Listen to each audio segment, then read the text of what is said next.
पुण्यात शरद पवारांची राष्ट्रवादी महाविकास आघाडीमध्येच लढणार। पुणे मनपामध्ये दोन्ही राष्ट्रवादी एकत्र येणार नाही, शरद पवारांचा प्रशांत जगताप यांना शब्द।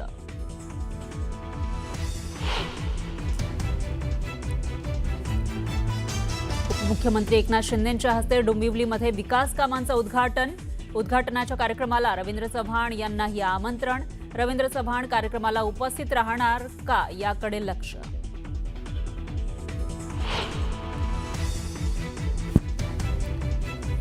किरकोळ वाद झाले म्हणून महायुती तुटणार नाही, महायुती कायमच राहणार। महायुती तुटेल हा शब्द विचारण्यासारखा नाही, विरोधकांच्या आरोपांवर गुलाबराव पाटलांचं थेट उत्तर।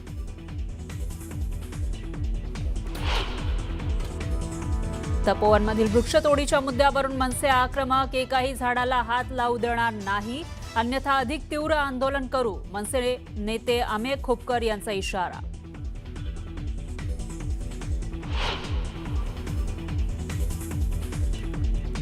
डॉक्टर बाबासाहेब आंबेडकरांचा आज महापरिनिर्वाण दिन। राज्यपाल, मुख्यमंत्री, उपमुख्यमंत्र्यांनी चैत्यभूमीवर महामानवाला केलं अभिवादन। महामानवाला वंदन करण्यासाठी चैत्यभूमीवर जनसागर लोटला।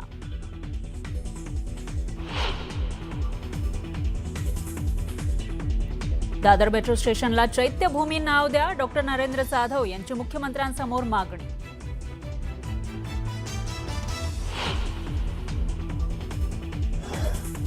सलग 5व्या दिवशीही इंडिगो विमान सेवा रद्द होण्याचं सत्र सुरूच। शुक्रवारी 1000 पेक्षा जास्त उड्डाणं रद्द, तर 10 ते 15 डिसेंबरपर्यंत सेवा पूर्वपदावर येणार, सीईओंनी केलं स्पष्ट।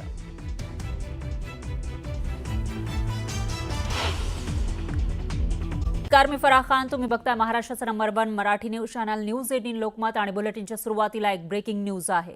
उद्धव ठाकरेंनी सरकारवर जोरदार हल्लाबोल केला। मतदार यादीच्या मुद्द्यावरून ठाकरेंनी सरकारला डिवचलेलं आहे। मतदार याद्यांमधील घोळावर कोणीही बोलत नाही, तर निवडणुकीमध्ये गडबड आणि घोटाळे सुरू आहेत। कोर्टानं मतदार यादीतील घोळावर लक्ष घालावं अशी मागणी ठाकरेंनी केली आहे। दरम्यान सरकार विरोधी पक्षनेत्याला का घाबरते असा थेट सवाल सुद्धा त्यांनी उपस्थित केला। तर या अधिवेशनामध्ये सरकारनं विरोधी पक्षनेता जाहीर करण्याची मागणी ठाकरेंनी केली। दरम्यान यावेळी बोलताना ठाकरेंनी उपमुख्यमंत्री पदाच्या मुद्द्यावरून सुद्धा टीका केली आहे।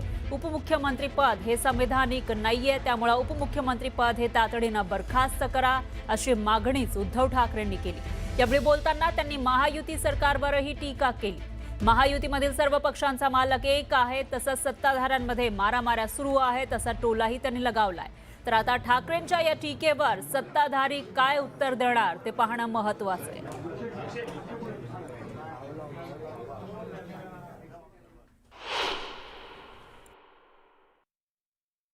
पण अजूनही मुंबई आणि इतर शहरातल्या मतदार याद्यांमध्ये जो प्रचंड घोळ आहे, त्या घोळाबाबत तसं कोणीच बोलत नाही। त्याच्याबद्दल सुद्धा सर्वोच्च न्यायालयाने लक्ष द्यायला पाहिजे, स्वतःहून लक्ष द्यायला पाहिजे।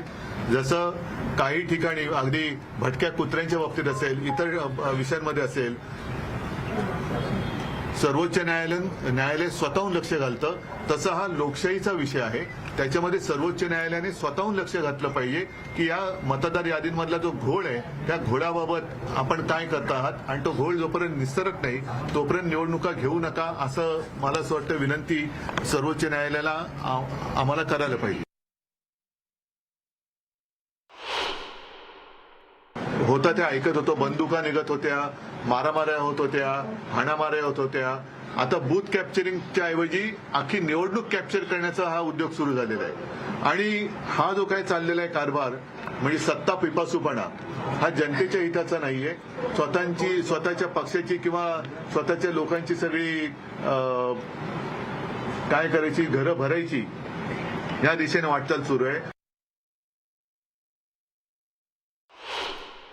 एक तर विरोधी पक्ष नेते पदाला हे सरकार का घाबरते?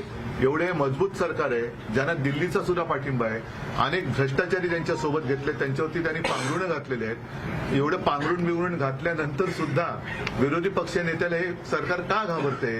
आणि जर तुम्ही आम्हाला कायदे दाखवणार असाल तर मग उपमुख्यमंत्री पद हे तत्काळ रद्द केलं पाहिजे, कारण असं संविधानामध्ये कुठेही तरतूद नाही। म्हणून जे काय त्यांच्याकडे खाती असतील त्या खात्याची मंत्री त्यांना बघा, त्यांच्याकडे कोणाच्या कुठल्या चाव्या द्यायच्या, तिजोरीच्या द्यायच्यात का बाथरूमच्या द्यायच्यात, त्या सगळ्या चाव्या त्यांच्याकडे द्या, पण त्यांना उपमुख्यमंत्री हे बिरुद आता लावता कामा नये। आणखी एका मोठी बातमी आहे. भाजप देवाभाऊंच्या पाठीशी आहेच, पण राज्यातील इतर राजकीय पक्ष कसे चालणार हे देखील देवाभाऊच ठरवतात, असं वक्तव्य मंत्री मंगलप्रभात लोढांनी केलं. यावरून आता शिवसेनेच्या नेत्यांनी तिखट प्रतिक्रिया दिल्या. 2022 मध्ये एकनाथ शिंदेंनी सेना भाजप युती टिकवण्यासाठी उठावाची भूमिका घेतली, त्यामुळेच भाजप सत्तेत आलं. भाजपला सत्तेमध्ये चांगला वाटा मिळाला, त्यामुळे भाजपची ताकद वाढली आहे, असं मोठं वक्तव्य शंभूराज देसाईंनी केलं.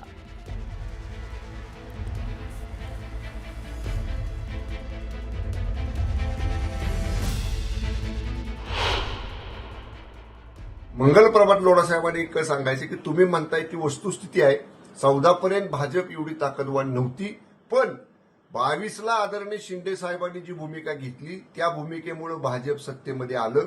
भाजपला सत्तेमध्ये चांगला वाटा मिळाला आणि शिवसेना आणि भाजप ही पूर्वीची असणारी युती आदरणीय शिंदे साहेबांनी परत भक्कम केली, परत पुनर्जीवित केली आणि एवढ्या मोठ्या प्रमाणात महायुतीला यश मिळायला आणि भाजप ताकदवान व्हायला निश्चितपणे कुठं ना कुठंतरी 2022ला आदरणीय शिंदे साहेबांची उठावाची भूमिका आणि त्यामुळं पुनर्जीवित झालेली भाजप शिवसेनेची होती, त्यामुळं शिवसेना भाजप सत्तेमध्ये आली. तसं बघाल तर आम्ही सत्तेमध्ये होतो ना 2019ला. आम्हाला काय सत्तेतनं बाहेर जायची आवश्यकता नव्हती. आणि यावर प्रतिक्रिया देण्यासाठी भाजपचे प्रवीण दरेकर आपल्यासोबत जोडले गेले आहेत. दरेकर, आपण ऐकलेलं असेल शंभूराज देसाई काय म्हणतायत, जेव्हा एकनाथ शिंदेंनी उठाव केला त्याच्यानंतर भाजपला एक चांगला वाटा सत्तेत मिळाला 2022ला आणि त्यामुळे ताकद वाढली असं ते म्हणतायत. नाही, मला वाटतं ना, भाजप हा राष्ट्रीय पक्ष आहे आणि जगात सगळ्यात मोठा पक्ष आहे. त्यामुळे काल परवा स्थापन झालेला पक्ष आणि आता ताकदवान झाला असं काही म्हणायचं कारण नाही.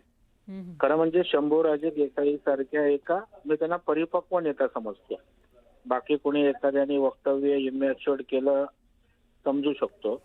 तर मला वाटतं आम्ही मोठा आमच्यामुळे तुम्ही तुमच्यामुळे आम्ही हा वाद त्या ठिकाणी योग्य आहे असं वाटत नाही. कारण आमच्या वरिष्ठांच्या सूचना आहेत की आपल्याला महायुतीमध्ये कुठल्याही प्रकारे विसंवाद होणार नाही याची काळजी घ्या. त्याच्यामुळे मी शंभूराजे देसाईंना काउंटर करत नाही. नाहीतर माझ्याकडे अनेक मुद्दे आहेत जे मी जस्टिफाय करू शकतो, कोण मोठं कोण कोणामुळे, परंतु तो वादाचा विषय आम्हाला त्या ठिकाणी करायचा नाही. आपण सत्तेत नक्की होतात, परंतु आपण मुख्यमंत्री त्या ठिकाणी झाला तेव्हा भाजप बरोबर आला आणि भाजपची संख्या मोठी असतानाही मुख्यमंत्री पद मोठ्या मनानं महाराष्ट्राच्या हितासाठी त्या ठिकाणी दिलं.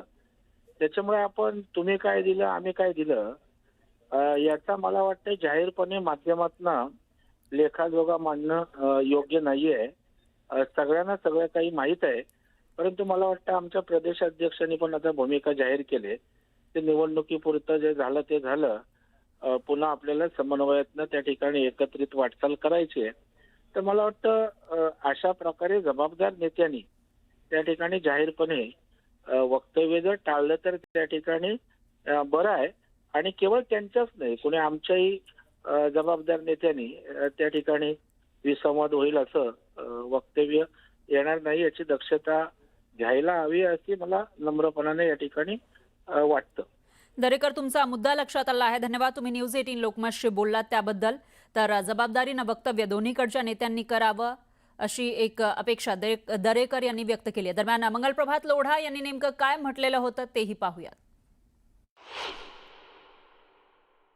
2014 में माननीय देवेंद्र जी आए थे, तब भाजपा कोई बहुत मजबूत स्थिति में नहीं थी, पर उसके बाद के अंदर आज ये स्थिति हो गई है कि जो किसी के बारे में नहीं कहा जा सकता वो देवा भाऊ के बारे में कहा जाता है कि भाजपा तो पूरा देवा भाऊ की है ही, पर महाराष्ट्र की सारी राजनीतिक पार्टियां कैसा चलती हैं वो देवा भाऊ तय करते हैं. और ये हमारे राजनीतिक गुरु, इनके जो विभिन्न रूप हम देख रहे हैं. खरं बोलते, म्हणजे महाराष्ट्राची जी लोक म्हणतायत, जनता म्हणते, धुळधाण उडवून टाकली, वाट लावली. तुम्ही देवेंद्रजी फडणवीसना बदनाम करताय. चांगलं आहे, तुम्हीच सांगताय तर बरं आहे, लोक ऐकतायत.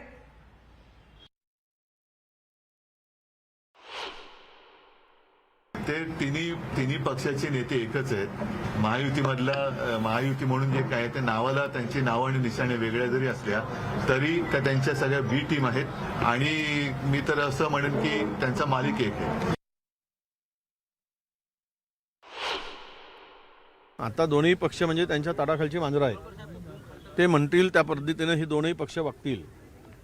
त्यांच्या सहयोगी पक्षांची अवस्था काय करून ठेवली आहे, भिगी बिल्ली अशी त्याची अवस्था आहे. त्यामुळं भारतीय जनता पक्ष म्हणजे अणभिज्ञ सम्राट झाले आहेत. ते त्यांना आता कोण थांबवू शकत नाही. त्यांना जनता रस्त्यावर उतरून त्या दिवशी पाहू आता काय अति तिथं माती होणार आहे. हे अति चाललेलं आहे. पाहुयात पुढची बातमी. पुण्यामध्ये राष्ट्रवादी शरदचंद्र पवार पक्षाचे शहराध्यक्ष प्रशांत जगताप यांनी शरद पवारांची भेट घेतली. मनपा निवडणुकीमध्ये दोन्ही राष्ट्रवादी एकत्र येण्यावर प्रशांत जगताप हे नाराज असल्याची चर्चा होती. दरम्यान पुण्यामध्ये दोन्ही राष्ट्रवादी एकत्र येणार नाही असं शरद पवारांनी स्पष्ट केल्याची माहिती प्रशांत जगताप यांनी भेटीनंतर दिली आहे. पुण्यात राष्ट्रवादी शरदचंद्र पवार पक्ष महाविकास आघाडीमध्येच लढणार असल्याची माहिती प्रशांत जगताप यांनी दिली.